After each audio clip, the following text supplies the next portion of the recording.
these messages coming out that were basically telling the Taiwanese to stay home because they could get sick from the flu, from the what was then called the Wuhan virus. And we looked at that as a voter suppression technique, and we mapped it and tracked it. We tracked that narrative as a voter suppression technique. And so we were observing the disinformation about COVID coterminous with its appearance in the global space.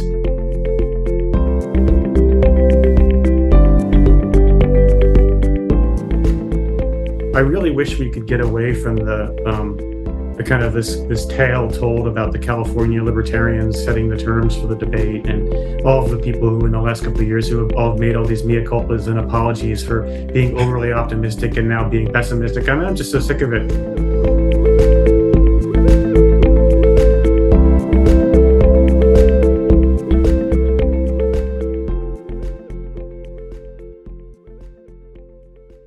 Hello and welcome to this podcast. I'm speaking with somebody I've known for, I think, close upon 2 decades. Ivan Sigal is the executive director of Global Voices. And many listeners may not know, but I've been following Ivan for more than what Global Voices does.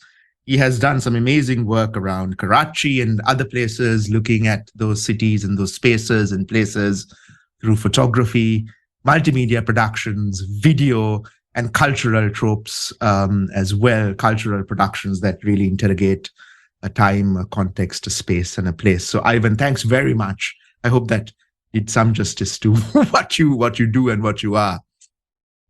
My pleasure. Thank you for asking me to be here.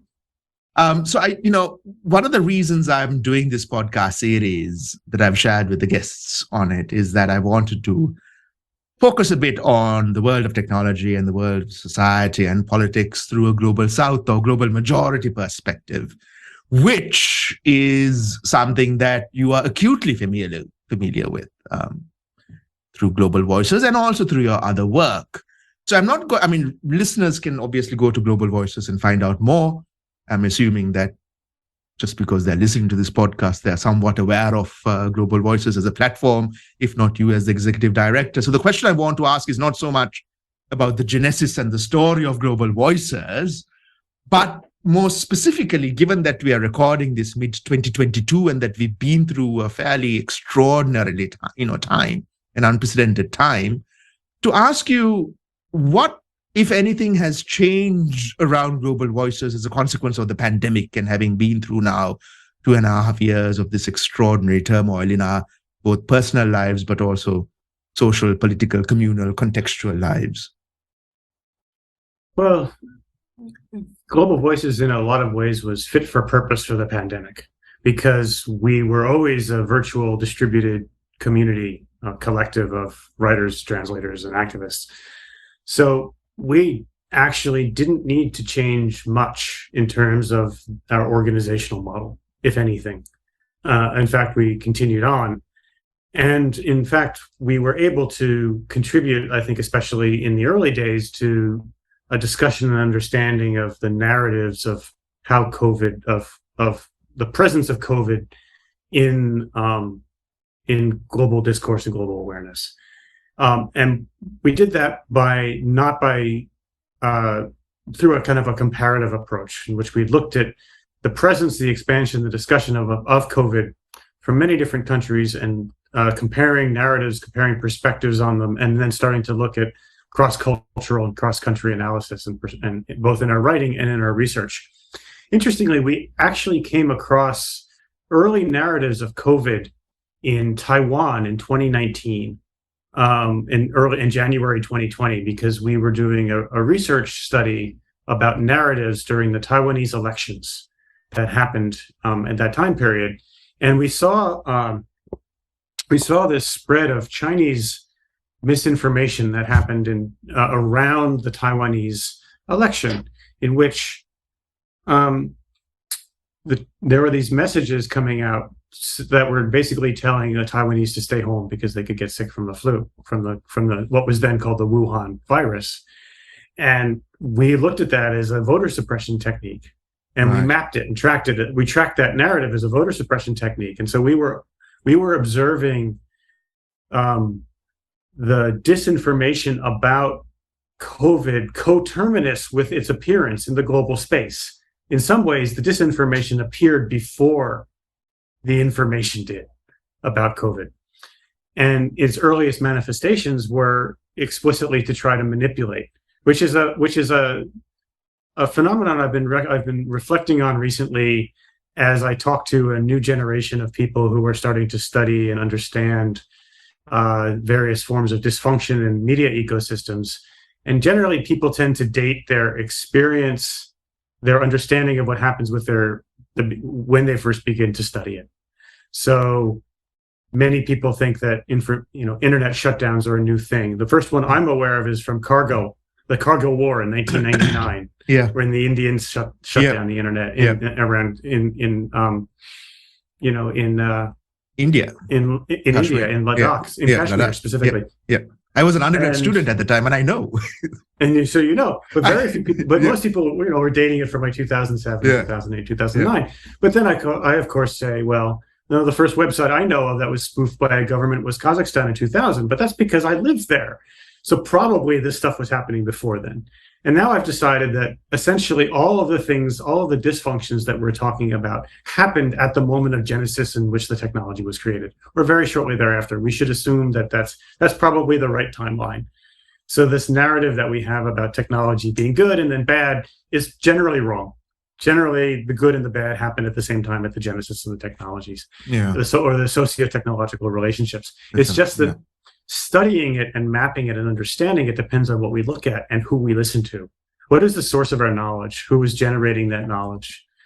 So a lot of what Global Voices has done in this space is to ask that question: whose knowledge, whose information, and to seek to listen and to amplify those perspectives and to say, are you aware that this thought happened here as well? Here's a way of understanding it.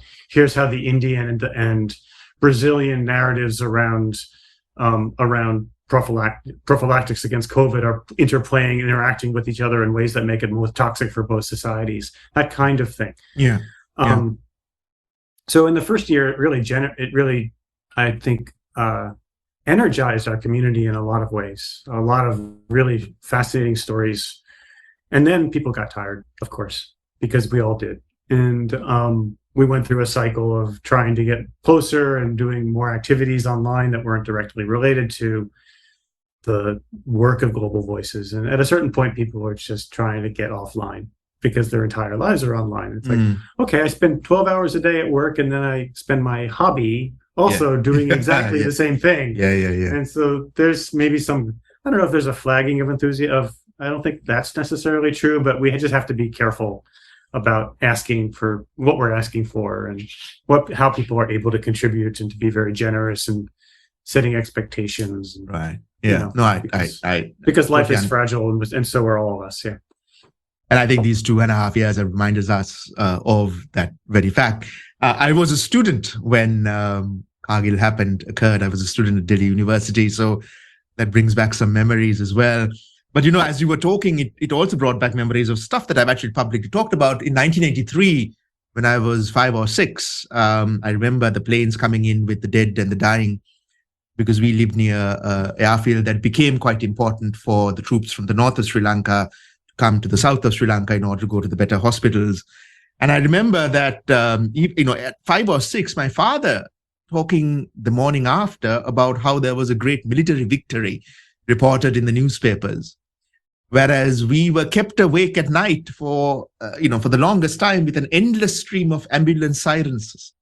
And then they stopped the sirens. So the ambulances stopped putting the lights on. And then there was this, endless stream of ambulances in the night, in the dark of the night, in the dead of the night, blacked out. And so that was kind of at 5 or 6, Ivan, my introduction to the disconnect, in a sense, between what in the state of Sri Lanka was mainstream reportage and that meta-narrative and what they wanted to kind of put out, and in a sense, what we experienced in the night. So when you're talking, it does bring back a lot of memories in that regard. No, I'm reminded, and I meant actually to go back up and to go back and look this book up before talking to you, but I'm reminded that many of the ideas that we get so exercised about, in 2022 and 2021 about, and actually since 2016, about the theoretical dysfunction that is happening in online spaces.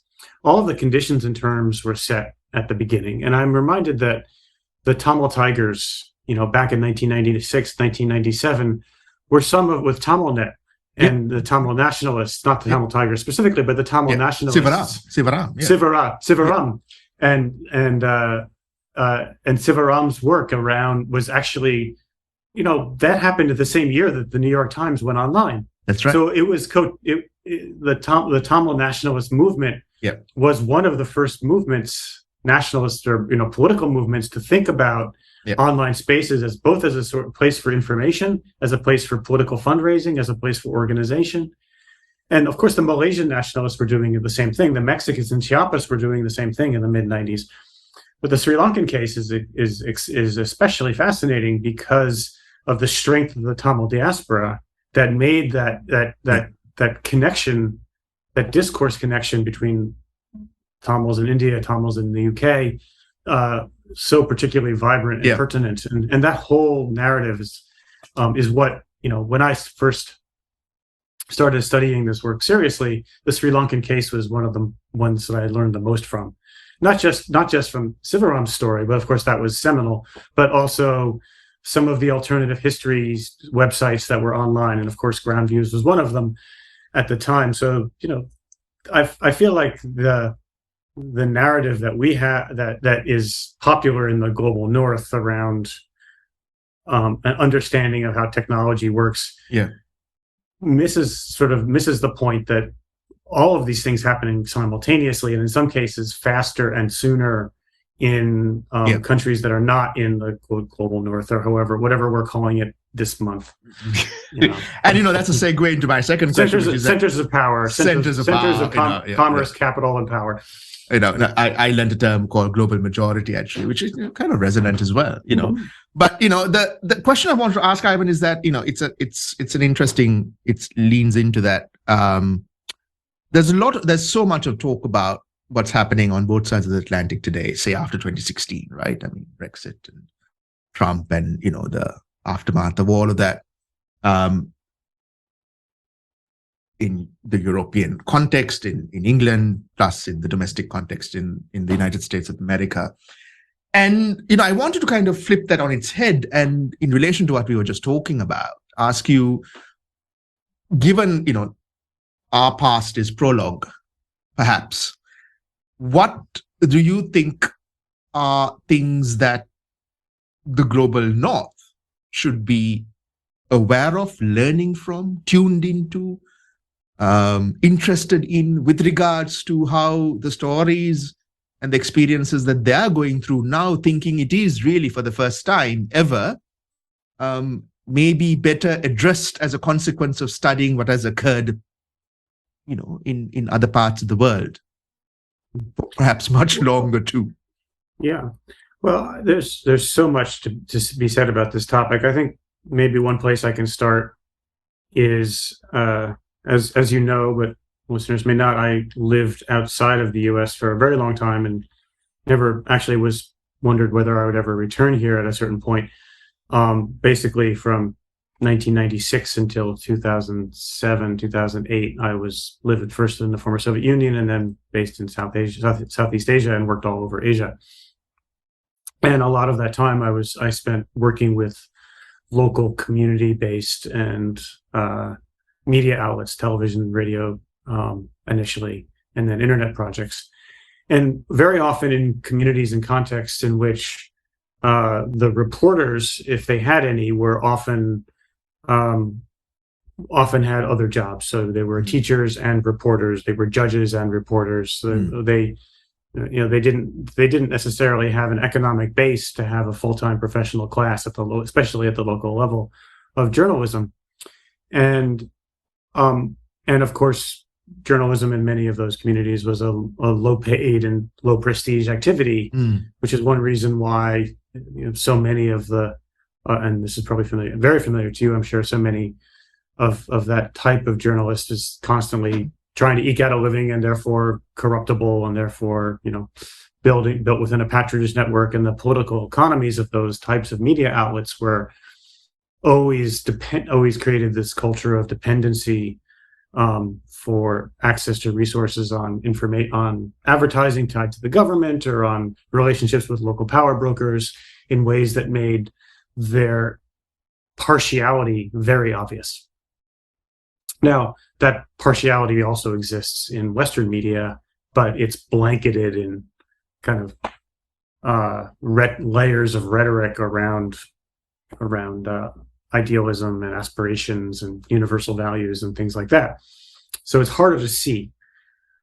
But when I moved to the States at the end of 2007, having just experienced all of this, all of these kind of very visible cracks in media systems, and then proceeded to watch the American and European media systems fall prey to the same kind of fault lines of economic depression, economic restructuring. Mm-hmm. It was not a surprise to me at all. It was like, actually, this is the way the rest of the world deals with their media, and there's lots of things that you can learn from that. And the bubble window that you've had from the 1940s to the 2000s of thinking that this is the way that you've developed a professional class of media and you've developed these values, and now you start to treat them as eternal. And suddenly you find that they're not, that they're highly dependent, highly contingent on all these other forces. And that's a shock. But, welcome to the world. Yeah. Friends. Yeah. That's a fantastic way of looking at it. I'm also reminded about the fact about so much of net regulation and net regulation conversation is frustrating because it's either Section 230 or the OSB in the United Kingdom, or it's the new disinformation code in Europe with Brussels. And yes, of course, they're important, but what about the most populous country in the world by 2024? Arguably, ostensibly, the largest democracy as well. And what voice do they have? I would suggest, and please feel free to contest me on this, that India today poses a greater threat to every conversation that I've heard around democratic regulatory processes and that Gordian knot than anything I've heard around Section 230 or on either sides of the Atlantic, really. I mean, you may be right about that. I think I wouldn't contest you directly on that, because in terms of like the sheer number of people affected by Indian regulatory choices, that's absolutely true. The frustrating thing is that whether we like it or not, regulations that are made in the United States or Western Europe, because so many of the global companies are based in those places and follow their rules, have a disproportionate effect on citizens in other countries that use those platforms as technologies. And so whether we like it or not, we have to deal with the Section 230 conversation. We have to care about what the Texas state legislator thinks about it. That's true. Because it does affect it will affect Facebook's policies globally. And if you're in Myanmar and Facebook is a tool you use or used when you had access to it without a VPN, then it still matters. And so that is really the flip side of the idea that there's a globalized media architecture, because globalized the term global is a proxy for centers of power. Yeah. Universal doesn't mean universal, just as the Universal Declaration of Human Rights was written by a bunch of people in New York with Western values. Like, we may agree with them, we may not agree with them, but we can't deny their historical origins. And talking about history, one thing I wanted to pick your brains on was you're the only guest who has experience for over a decade, I think, in living in Russia. Was it the USSR when you were there, or was it Russia? No, it was not. I first made it to the Eastern Bloc in 1990. I was a student in Germany, right? A literature student in Germany, and the Berlin Wall had just fallen, and I made it to Prague in February of 1990. So the Berlin Wall fell in 1989, and I made it to Berlin shortly thereafter. And then I was in Czechoslovakia the year it fell apart. I just graduated university, and then I first made it to Ukraine in 94. And Russia in 94, and then I lived there full time from 96 onward. First Russia for a couple of years, and then Central Asia. So I had a 1990 to 2012 basically window of time in which I was living there or there constantly. And as a consequence, do you have any greater insight into what I call the design of Russian narratives. You might call it disinformation, you might not call it disinformation. A lot of people are focused on what comes out of the Kremlin, out of RT or on RT or produced by RT and pro-Putin. My concern is with it as a blueprint, a template, a design that states can cut their cloth as they see fit. And there's some experience with this, because when I read about NATO Stratcom output around Russian disinfo in 2016, 2017, and I looked at what I was looking at in Sri Lanka in terms of the narrative manipulation of public attention and its retention, I was like, this is rather strange, because everything you're talking about, I can see in Sri Lanka in my language. So that was something really strange. And of course, now in New Zealand, I'm looking at the same thing. And again, for listeners, it's not the RT news, it's the design and its adaptation and adoption by domestic producers to create some really harmful narratives. But even outside of that, Ivan, you're the only one I can ask the question whether, there are any greater insights as a consequence of the experience, the lived experience you have, that is, I suppose, topical to speak of today. Probably not just because I live there, but because this was my field of work and study. So, I have a lot to say about this topic and think about where I can be useful, in a relatively short period of time.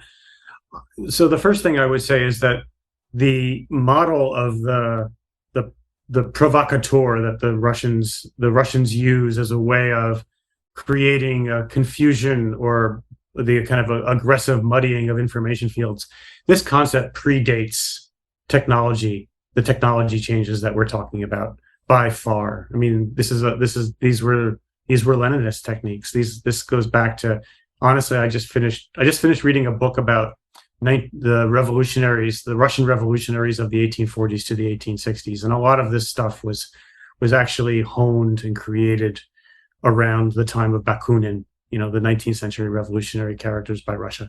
So it's really old technique, like really old thinking, but it's applied at scale and to communities that aren't inoculated. I'm not really sure that I really like the health metaphors around information, by the way. I kind of slip up sometimes when I use them, but I've decided that they're wrong, and so I try not to use them anymore, because we should talk about what we're talking about. Try to avoid metaphor when we can on this stuff. It's hard enough to understand as it is.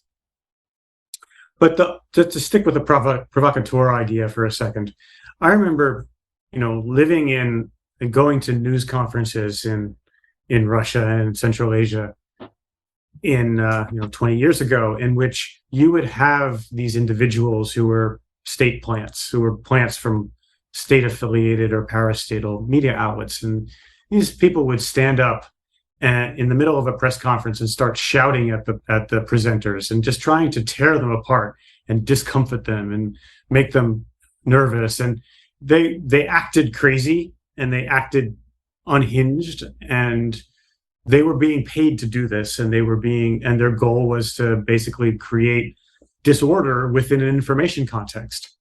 So if the goal, and that precise model is what the Russians then went on to do first to their own people. So before practicing disinformation and misinformation at a mass scale internationally, they were doing it within Russia. Blogging networks were filled with provocateurs, paid provocateurs in the mid-2000s in Russia. The first types of like cyber attacks and information related attacks that I know of in that space was 2006, 2007 in Georgia and in Estonia, and then within the Russian community against opposition activists within Russia itself. And those techniques were honed and grown and financed and expanded, and they basically went along with the platforms. As the platforms became more automated, and as the platforms developed more tools to reach more people, the provocations did too. But they were old techniques following scale and following the scale of the platforms and taking advantage of what the platforms thought of as benefits, as technologies, to expand knowledge or expand information. But provocation is a form of information too. It's just not what you think it is. So that's my starting point on this topic, is that, like, there's a huge space for study and understanding in that way. And once you understand that the goal of the provocateur is to recognize power. It's to say, I am crazy and I'm lying to you. You know I'm lying to you. I know I'm lying to you, and I'm going to force you to accept my lie anyway, because I have more power than you, and I will. And so it's a move. It's a control move, and that's what the Russians are doing. That's what the Russians have always been doing. They're just doing it on platforms now. And when you see that kind of approach, passed on into other cultures and other experiences, it's disorienting, for sure. Yeah, for sure. In my language, we have this word in Sinhalese called chalanaya, which it's sort of a mix between ripple effects and volatility, entropy. It's kind of all of those things together. And when I looked at the media ecology and ecosystem back home, that's what I saw. So it was not necessarily engineered for a particular stochastic outcome, but it was sustaining the volatility. It was like popcorn popping all the time, never allowing it to be eaten, but always popping popcorn so that the pressure was always there. And, for listeners, that's the easiest way I can describe. And I know that you're nodding away, the kind of things that one sees in the media landscape. So I have an interesting thought for you, which is that in the Russian context right now, we ask the question about whether Russian support for the war is genuine or not. Because in the data, in the public opinion surveys, a lot of people say that they support the war. A majority do, depending on what generation you're talking to. But that support, many of us believe, is very thin. It's responsive, or it's performative. Yeah. And or it's, I believe what the person above me says, and if that person says X, I say it too. But if that person changes their mind, I will too. So it's not actually a deeply held belief. It's a social response. One of the ways of understanding this is there are all of these social media campaigns, all of these narratives being pushed out by the Russian government around the war, but they tend to peter out after a week or two. They don't seem as if they're being sustained, not naturally at least, which makes us think that they're paid campaigns, they're AstroTurf, grass tops, whatever we want to call that. Yeah. And that they don't have a power or a rhythm of their own. They aren't endogenous in some ways. And that makes us think, those people who I'm talking to about this, makes us think that there's a kind of a lack of passion or a lack of belief behind those types of efforts, which is I would say it's what we would expect, because there is a wonderful Russian expression, which is Hattotuwa, and it basically is make work. I pretend to work, you pretend to pay me. And there's another Russian expression was, we hope for the best, we got the usual. And so there's this whole kind of like diminishment of expectation, like grand rhetoric, and then we still live in a shithole at the end of the day kind of response, which lives in these layers of irony and satire and self-awareness and self-doubt that is absolutely typical of Russian literature or Russian culture. And if you're not a Russian, if you haven't lived in Russia, or if you don't know Russian language or haven't experienced that, then you can tend to take those ideas and at face value. Yeah. But it's important to know that everything that you read, in the Russian context, really, you should imagine that it's laced with irony and builder self-recrimination and self-hatred and self-doubt and all those other things, which doesn't mean that Russian artillery isn't going to kill the fuck out of you, because it will. Yeah. I'm reminded. Pardon my vulgarity. No. I mean, that's quite true, and that's exactly right, isn't it? I mean, I was reminded of some of Reagan's jokes as well. Of Gorbachev and others, and it also reminded me kind of what I guess the next question is, from the specificity of Russia to the meta level, meta meaning, not the company, but, these podcasts have become so difficult with this bloody name. I can't believe they took the word. Exactly right. I mean, like the bloody violence. What right do they have to take the word? Yeah, the chutzpah. I know. When, and a great violence to what you started doing. I would imagine that Global Voices was dealing with an ecosystem that was relatively bound together by shared values and notions of fact, evidence, science, and truth. And today, it's splintered. It's epistemically splintered. It's splintered at source. It's splintered in meaning. It's splintered in authority. We tend to conflate trust and truth. And it's a world that, I can barely understand every day when I do what I do, much less think about somebody who's an average consumer trying to make sense of it all and then going down rabbit holes as well. So at that level, Ivan, and also from the gaze of both the granular and the lived through to the meta that you have through Global Voices, my question is perhaps a simple one, but not really. What can, at a platform or institutional or societal level, one do, if anything, to address the state of play today and the complexity that you and I know exists today?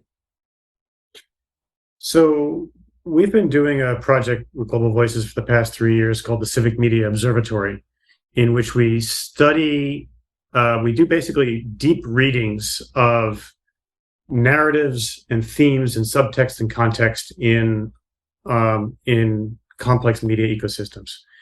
And for example, we will pick a theme like the Taiwanese elections in 2019, 2020, and we'll say, here are the top themes that are likely to be relevant to this election. And here are the dominant narratives from the main political parties. And then we will study media items. And a media item could be everything from a poster on the wall to a piece of graffiti to a slick video produced by a Chinese PR firm based in Malaysia to a piece of propaganda coming out of a Chinese diaspora community in California. The point is that it's discrete, it has a message, and behind it, there's a narrative. And a narrative is a proxy for ideology. It's not what we are, what we say, it's how we say it. And all of the subtextual and implicit ideas behind the information that we're sharing, because information in the human context is always encoded in culture, always encoded in language. So we will study that at scale, and we'll start to do deep analysis of media items and tag them with narratives. And what that gives us over time, especially when we do big one, like we did a 15-country study of COVID-19 narratives for a year in 12 different, in an equivalent number of languages. And then we cross-tabulated the whole thing in a relational database. And that seems, at first, that seems really, really confusing. But over time, what you realize that you're doing is recontextualizing information.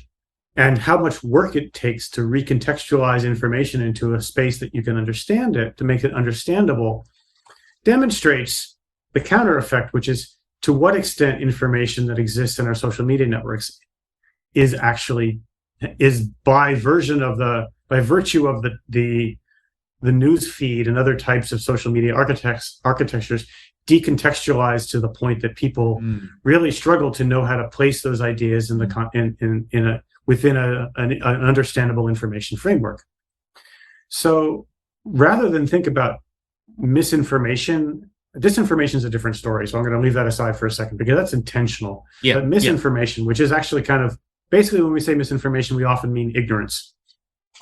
The misinformation space I have kind of started to think is really about a decontextualization problem, and to a secondary but even potentially more important degree, it's a context collapse problem. Yeah, exactly right. Like, it's not that we don't have information, we do have information. It's that when we see other people talking about things that we know about using other cultural reference in other cultural languages, we get confused, frustrated, angry.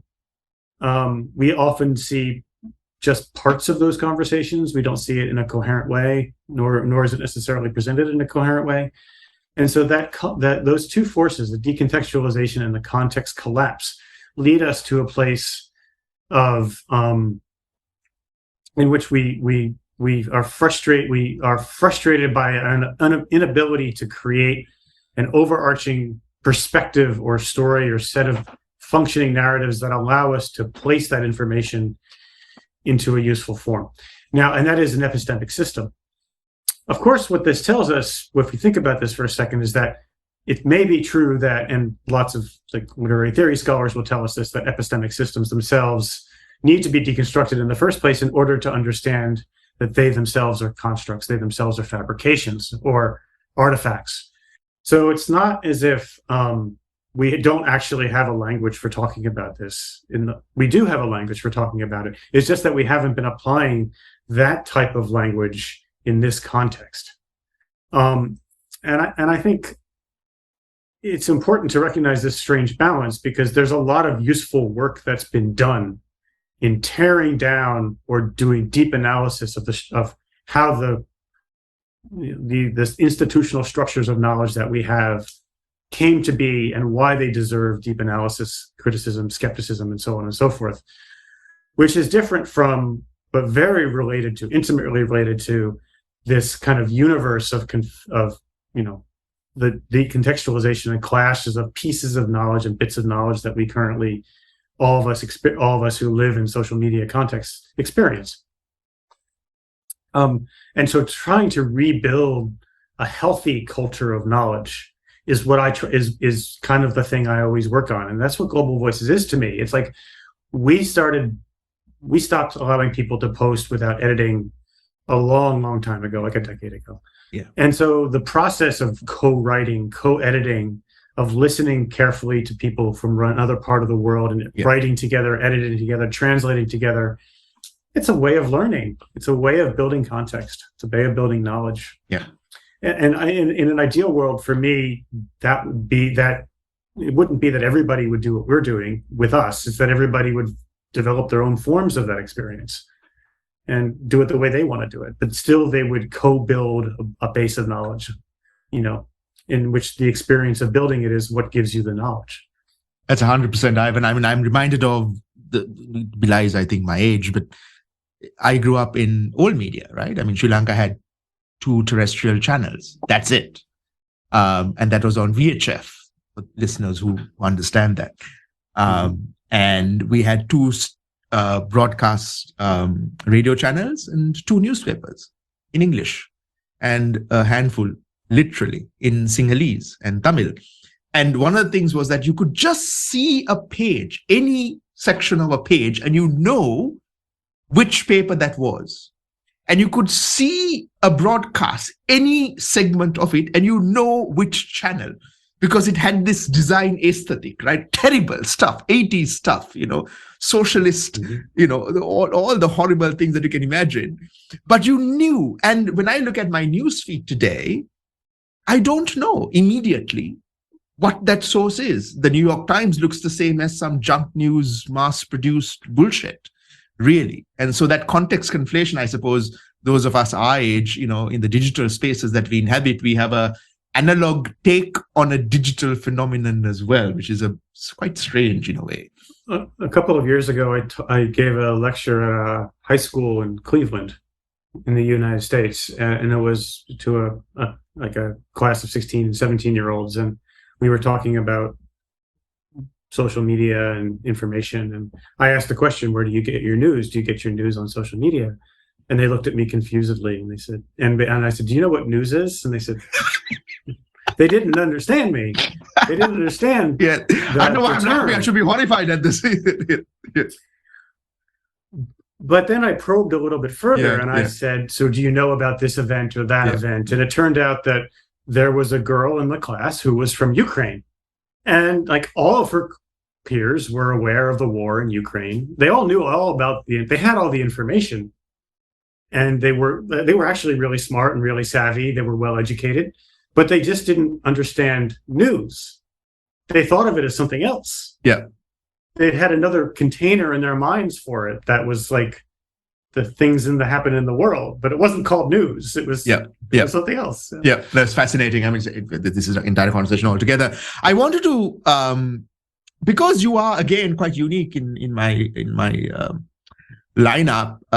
We talked about the fact that you are a photographer. You have done videography. You do cultural productions and interrogations of spaces and places, and I found them some of the most fascinating work, frankly, that I have associated with you. And I asked this in the context of an underappreciation of the humanities in the interrogation of all of what we are talking about. It's seen as a STEM-centric, highly data science anchored field of study and work, and it annoys the hell out of me. And I wanted to ask you, in all of what you've done, over the decades, how has that helped you kind of understand the world better, and maybe also, as importantly, help people understand the world better? Well, I mean, it's a good question. I mean, I studied literary theory, in undergrad and undergraduate work, and political philosophy and history in graduate work. So I'm very, very much on the side of the humanities, and I think, I mean, it's a hard thing to say, because to me, the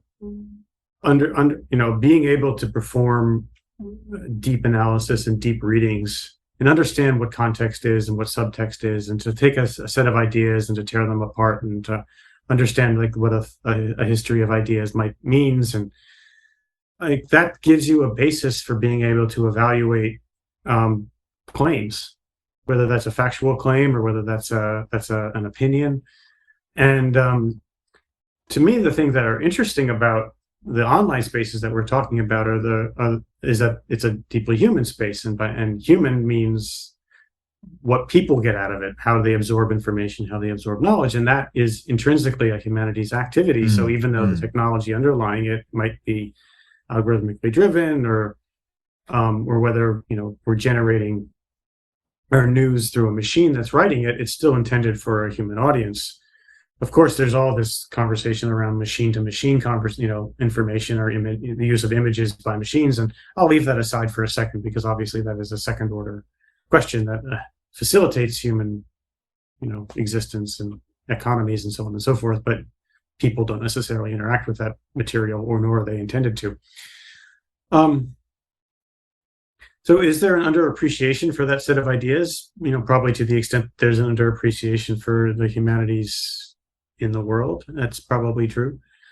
I was reflecting a little bit. I mean, that sounds very abstract, so maybe I can get concrete about it for a second. When the Soviet Union, when they produced their news, like the Soviet era news, and was basically a narrator with B-roll. And if you know video, B-roll is a scene that's something that's happening in the world that generally doesn't have its own soundtrack. So then you would have this voiceover, and then you would have images on the screen that were decontextualized, and the narrator told you what was happening, but you didn't hear sound. There was no natural sound affiliated with it. It was in a kind of an authoritarian or a paternalistic way of creating information. Like, this is what you're seeing. We're telling you what it is.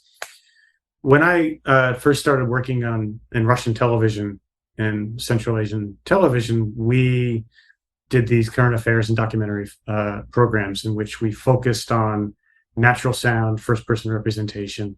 We would film people, have them say, this is what I saw, this is what I know, this is my experience, and we would show them, and we would integrate them in a way that made it very clear, like, this is my life, lots of different vernaculars, different accents, different languages.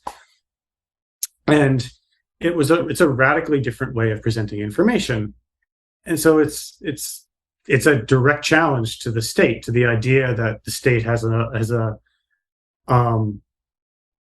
kind of a monopoly on what information is and how it's shared, and on the ability to tell you what it is that we're looking at and how it's depicted. And instead you have a multitude of weak and fragile narratives. And there's a whole wonderful political theory of narrative that focuses on how a multiplicity of weak narratives is over the long term, like a healthier and saner way of designing our human experience. So this is a long-winded way of saying that that the ability to kind of think at that level is what excites me about this space, and where I think it's useful to always kind of apply these humanities approaches. Listen, my penultimate question is kind of trying to wind up. I feel I can talk to you for ages. If we embrace the fiction for the purposes of our conversation, that a lot of what we're talking today started with 2016 and on both sides of the Atlantic with political events, on one side a referendum, on the other side a presidential election, and what happened afterwards. It was, I think, 5 or 6 years after the quote-unquote Arab Spring and the optimism that the world would be different and peace would bloom and blossom. And then you had the pendulum shift to 2016, and then you had the January 9th insurrection in Capitol Hill. And that's one narrative, and then you have in my own country what we call the Aragalaya, which is a movement from late March to say the 9th of July. And it's not just understudied, it's not studied, right? I mean, it was one of the most fascinating things that I've studied in my life and will, I think, continue to study in my life. And so the reason I bring that up is that you have this simultaneous interplay of hate, hurt, and harm, the pro-social and the anti-social, that which helps democracy as we understand it, and that which hurts it and erodes it. But to me, it all seems to be gathering pace. You know what I'm saying? Like it all seems to be getting faster, both that which helps and that which harms. And you have a much longer gaze than I do in this regard. And what is accelerated for me may be an old, slower process for you with your, long observation of media ecologies and ecosystems. The question I wanted to ask is social media somehow giving us a skewed sense of time, as it were, and our perceptions of the world with a certain impatience, without helping us understand that human nature, evolution, history, context, culture, and all of what change is really is maybe, if not cyclical, we need to understand in a certain context. Well, if time is a river, then you're in a whirlpool right now, right? I mean, of course, but it's still, you're still part of that river. I think it's worth remembering that the Arab Spring, the term was a term that was given to it, was placed on the events by the West. None of the people who I know who participated in it called it that. They called it the Arab uprisings. Yep.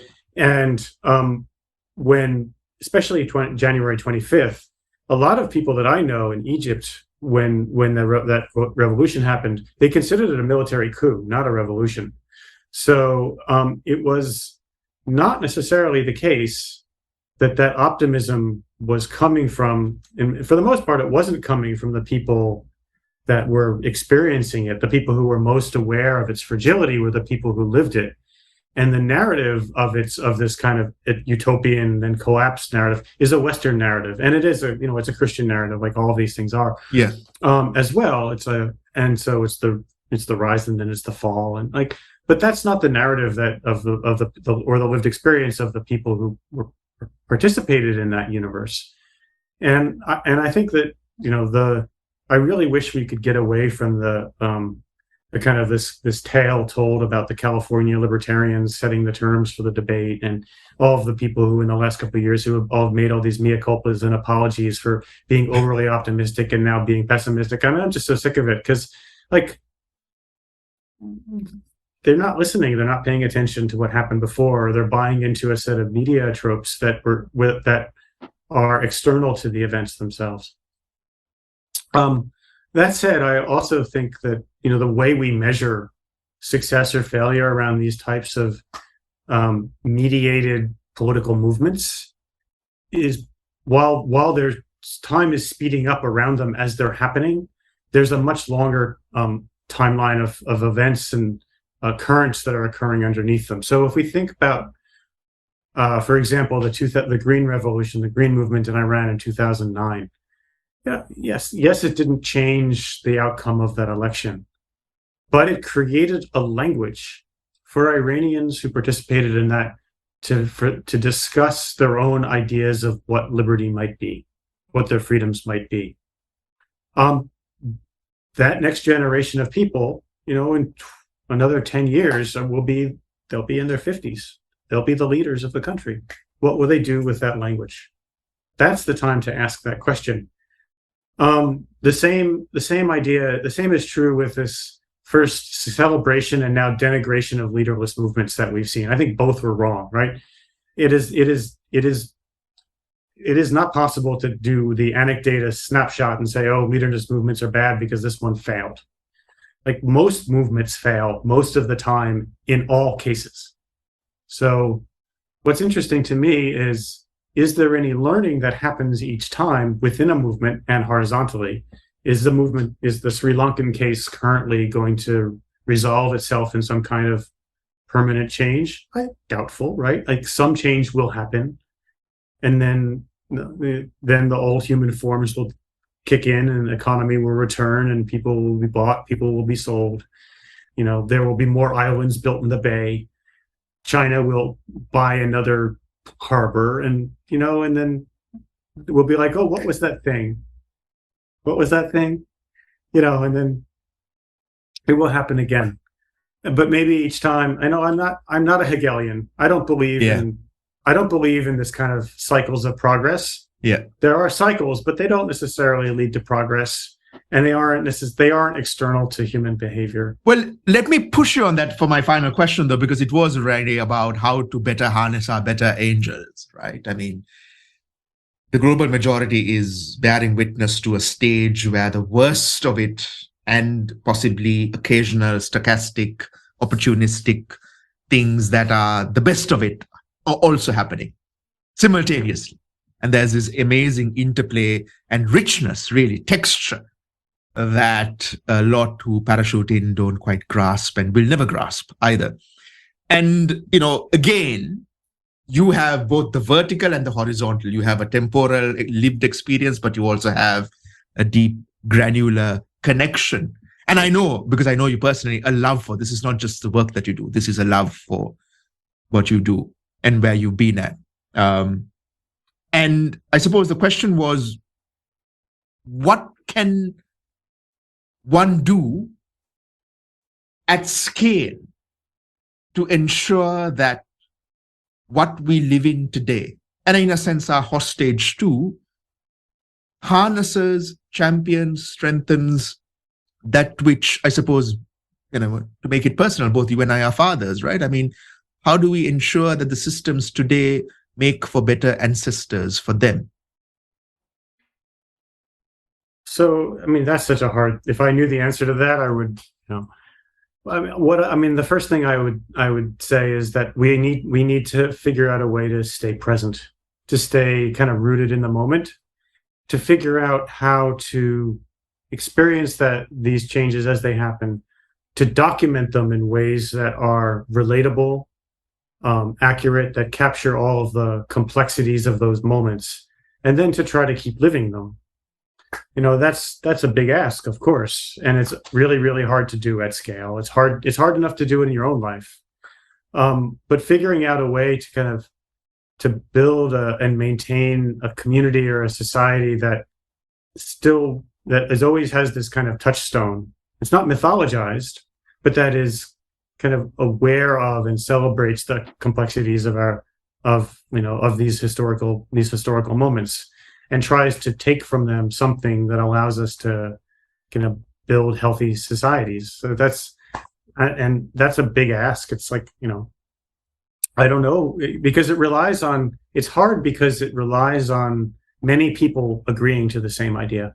It relies on some version of homogeneity, some version of acceptance at a social scale, that everybody has to buy into that idea. But how do you do that without also mythologizing or creating false gods or all of the kind of the way that nation states have tended to do this is precisely to build mythologies around patriotism, around national symbols, around images, because they're convinced that people can't handle the full load of being full citizens.